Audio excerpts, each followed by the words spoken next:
A Limpopo father has just completed a 3,143-kilometer cycle ride from Musina to Cape Town in just 26 days. This event is part of a series of endurance feats, if you liked, that he undertook to highlight the importance of fatherhood. More than half of all South African children live in homes without fathers, which is one of the highest rates in the world. In fact, 4 years ago, Nyiko Masango fought hard for access to his children, or his child rather, and was inspired to launch an awareness campaign for other fathers in the same predicament. He's walked from his hometown, Tzaneen, to Polokwane, cycled to Tanzania, and climbed Kilimanjaro in just 12 hours. His efforts are in an effort to try to draw attention to the importance of men in the lives of their children. He's also raising funds for a boys leadership academy. We're hoping to speak to Nyiko in just a moment once we're able to establish our connection to him. And it's an important conversation to be had because sadly, one doesn't have to look far or hard, in fact, to find a child in South Africa without a father. I'm told Nyiko Masango is now on the line to us. Nyiko, thanks so much for your time. Welcome to the AM Report. It's great to be chatting to you. We'll delve into the motives behind your remarkable cycle in just a moment, but I just want to learn logistically as a start. What does it take to pull off a cycle from Musina to Cape Town? Morning, Ayanda. I don't know if you can hear me completely. I can hear you loud and clear. Go ahead. Awesome. My connection was unstable. So yeah, it's been challenging, but it was awesome. I think I learned from my previous experience when I cycled from Tzaneen to Tanzania. So I drew from that experience, and besides, I'm a fitness trainer, so I had to prepare myself prior to the challenge. Okay, that's important detail because I imagine it's not something that I can do tomorrow or perhaps not even next year anytime soon. But when you have to plan, practically to sustain yourself, what are some of the things you need to be thinking about? For instance, I think a lot about food quite often, sometimes on the show too, but also, when you have to wonder about sleeping arrangements and things like that, take me through those very practical considerations one ought to be making before taking on a feat like this. Okay, so as an adventurer, I always have my camp tent with, but I have a support team. So there's a car that is always following me to make sure that I'm safe on the road since we're using the national road. And we had sponsors who made sure that we lodge in certain towns so that we can be able to be safe and continue with the journey and be well rested. So psychologically, like I said, it's from my training regimen. But on the road, there were logistical elements that were taken care of in terms of us camping on the road, having lodges where we don't have lodge. At other times, people slept in the car, but it was fun. And of course, in the backdrop, and this is something with equal importance to the practicalities of your journey, is the Presence in Fatherhood campaign. You highlighting the plight of fatherhood in a place like South Africa. Help us understand why this was important for you. It's very important because when I became a father, I decided to be a best father ever. And I saw, because I've been mentoring young people for the past 20 years. So I realized that there's a missing part. When a father is not involved in a kid's life, they always seem to be lacking some stuff: confidence, self-worth, identity, and a whole lot of stuff. So when I became a father, I decided that I was going to be the best father ever. I was going to be present in my life, in my son's life, in all aspects, holistically. So that's what pushed me to say, I want to be present in my son's life, come what may. Yeah, and my understanding is that along the way, there were challenges to doing exactly that. Are you able to tell us a bit more about your story? Oftentimes, when we as a couple or couples get to a point where they're no longer together, we tend to involve kids in our fights. For me, 4 years ago, I had a challenge in having access to my son, of which that was painful for me, but it was painful to watch, to see my child go through the pain.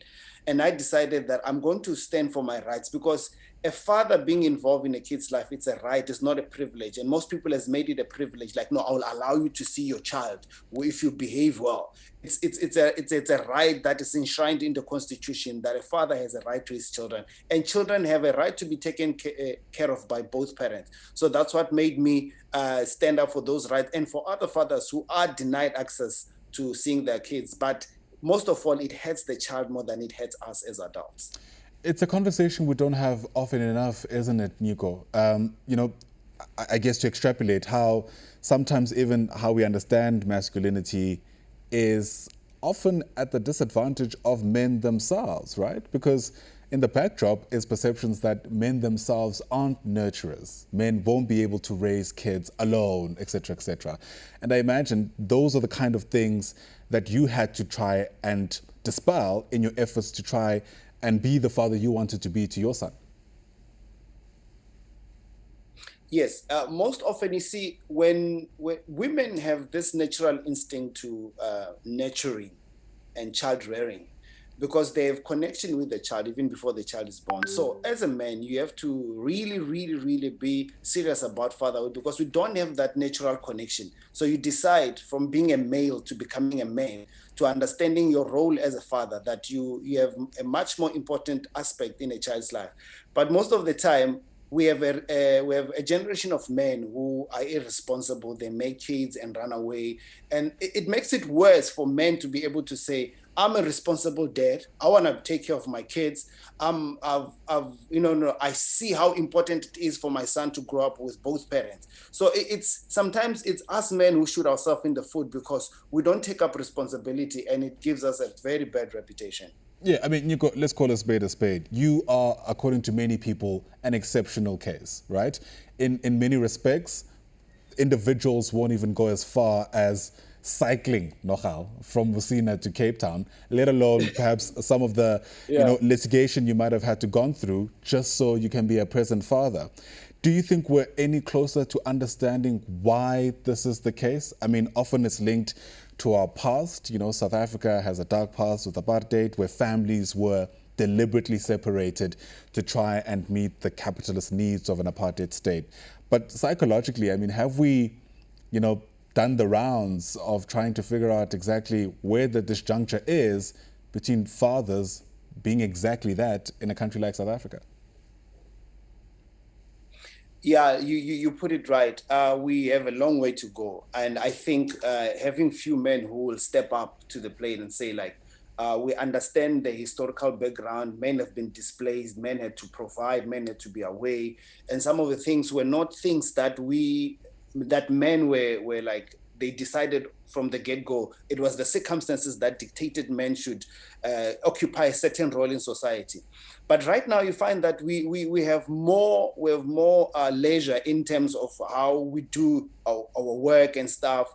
But it's already in our system. It becomes difficult for us to understand that a man is more than just a provider. He's a nurturer. He's a leader. He's a teacher. I'm a teacher first. My son must learn certain stuff from me as opposed to the street. Because I've noticed that growing up, we learned a lot of things from amongst us as boys as opposed from learning at home. So you realize that most of the information that we have about the worldview, about women, about a whole lot of important topics are very screwed because we're just figuring it ourselves. But a father is key in terms of instilling discipline, and we have to be very, very adamant. The new generation of fathers must take a stand and be seen and be visible. We must be seen doing things with our kids. Hence, we want to introduce activities where it will be father and children, where they'll do activities that they'll be helping their children with obstacle courses and stuff, to do a run, hike with your child, so that we will understand that a father is very important in a child's life.